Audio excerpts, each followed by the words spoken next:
think a lot of people are familiar with the utility rooms that are just off the kitchen, and you literally have your boiler, sink unit and washing machine and a space for a tumble dryer underneath the boiler. And that's what we're working with in the constraints.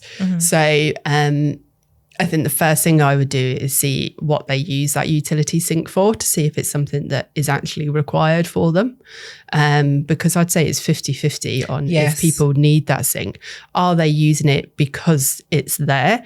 Are they using it because they've got children who play muddy sports all of the time? Or pets they have to wash. Yeah, or pets that they're washing in there. What is the function and the result that they're looking for from that sink? Or actually, would a double bowl sink in the kitchen allow for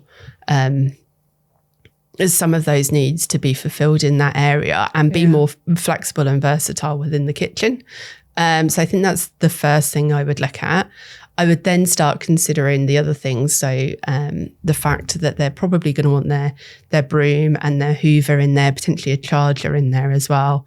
Make it look a little bit more appealing and cover over the boiler. So if the sink in that kind of 1.9 run wasn't required, I would instinctively look to cover over the boiler with a utility cupboard and brooms stood around it as well.